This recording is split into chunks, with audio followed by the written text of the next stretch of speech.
Hey guys, welcome back to my channel. Welcome if you're new here. If you are, my name is jade.monet. I'm really excited for today's video because I'll be sharing my top recommendations for date night fragrances. I've been building my collection for a couple of years now, and I really just want to share some really phenomenal fragrances that I found that I think you guys will really enjoy. Valentine's Day is around the corner, but rest assured, these fragrances are amazing date night fragrances year round. So without any further ado, let's just jump right into the video. Starting off with my newest addition to the collection, and I'm gonna just start off by saying this fragrance is giving wifey material. I don't know if you guys are familiar with the Selena fragrances. I'm sure you are. The original Selena for me is a bit too like sour. It has that rhubarb note. Selena exclusive is a little bit creamier, a little sweeter, but this one is my favorite out of all three of them. If Selena is a rose, Selena La Rose is rose water. So it's a lot more soft and fresh. I actually just posted this on my Instagram story. All the baddies were in my DMs like, oh my gosh, that's my go-to fragrance, that's my signature scent. I get so many compliments. It is like ultra feminine because obviously it's a rose perfume. This fragrance has made its way into my top 3 favorite fragrances, which is saying a lot because I have a lot of fragrances. Okay, moving on to a very bold baddie fragrance, and that is Valentino Born in Roma. Very rarely do I fall in love at first sniff, but with this perfume, you guys, I actually was at a coworker's house and she had this perfume and I was just kind of sniffing around her collection and I smelled this, and instantaneously, you guys, I went out and bought it. That's how much I fell in love with this fragrance. I would describe this fragrance as a woody floral. Now, I will say that this is not a unique fragrance. If you're looking for something that's gonna distinguish you from the crowd, this is probably not it, just because it's very similar to a lot of other fragrances that I have in my collection and other fragrances that I've smelled. However, it's very crowd pleasing. It smells amazing. You will definitely get compliments, but I just feel like it's such a beautiful fragrance that can be worn year round, day or night. You just kind of can't go wrong with it. Okay, moving on. So everyone always talks about MFK's Blockarot Rouge 540, but I want to talk for a second about MFK's Gentle Fluidity Gold. The notes in this perfume are vanilla, musk, juniper berries, I want to say nutmeg and coriander. It's sweet, but it's not as sweet as the usual vanilla fragrances that you might be thinking of in your head. I've heard people describe this fragrance as smelling like money, and I would 100% agree. I feel like this girl is rich, but she's not showy about it. She's not loud. She knows what she brings to the table. It isn't the most feminine fragrance that I have in my collection. In fact, I think that this might be marketed as a unisex fragrance, but it definitely leans far more feminine than masculine. Unlike the Born in Roma, I wouldn't consider this one a safe blind buy. I would recommend probably getting a sample or smelling it in stores before buying it, just because I can see people describing this as a vanilla fragrance and then people blind buying it and it's not exactly what they envisioned it to be, but it's still a beautiful fragrance. If you're looking for a fragrance that is a little bit more low-key but is also unique, I would highly recommend checking out Gentle Fluidity Gold. Moving on to Versace Crystal Noir. Now, I was kind of on the fence about including this one in my date night fragrances. This fragrance to me smells like a sexy vampire or a sexy witch. It has notes of pepper and ginger and cardamom in the top notes. The middle notes are the floral notes. The base notes are sandalwood, musk, and amber. It's very like sultry. This girl wears a lot of black. She might be a little bit intimidating to some people. Guys go crazy over this one. It's like you're now under my spell. I wouldn't say that this is a mass appealing fragrance. I think that a certain girl definitely could rock this, but definitely sample this one before you buy.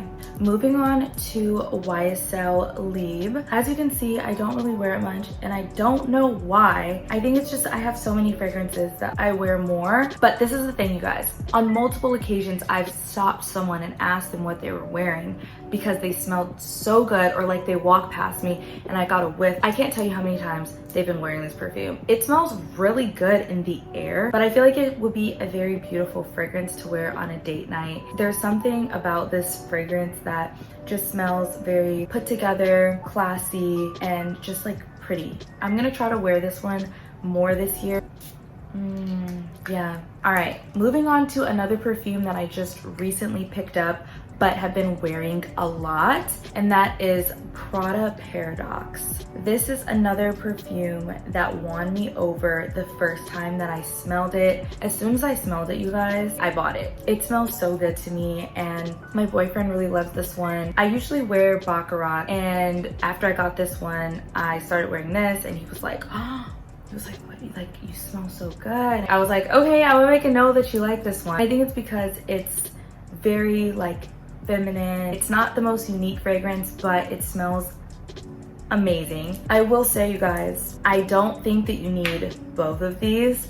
They smell pretty freaking similar. The differences, I would say, is that this one has a woody note, and it also has the black currant note in it as well, so it's a little bit more edgy, I would say, whereas this one has citrus notes in it. I actually sprayed both of them on my wrists earlier today because I knew that I was going to be filming this video, and I just was curious to see how they both dried down, because in my head they smell very similar. And I will say that the dry down is similar. This one, obviously, it's a little bit brighter because it has the citrus notes, whereas the Born Aroma is more of a woody vanilla, but the lasting power in this one was a lot better than the Born Aroma. Now, it wouldn't be right for me to do this video without including my Blockarot perfumes. So this one is the original EDP, and then this one is actually the Extrait. This one I would definitely grab for nighttime, whereas this one I feel like you could wear day or night. This one's also kind of a heavy hitter, so you can just spray it once and you'll be good. But I love these so much. I'm not gonna go on and on about these fragrances because, I mean, I'm sure you guys are sick of hearing about it, but I just had to mention it because it's like my go-to date night fragrance. Okay, so the next few fragrances that I'm gonna be sharing aren't perfumes, but I feel like you can layer them for a more unique fragrance combination, and I just love them, and I feel like they'd be great for date night or just for day-to-day use. So the first is the 1111 perfume oil. I've talked about this on my TikTok. I've talked about this on other videos. I'm so obsessed with the way that this smells. I can't even, it's like a musky, ambery. It's kind of like a skin scent.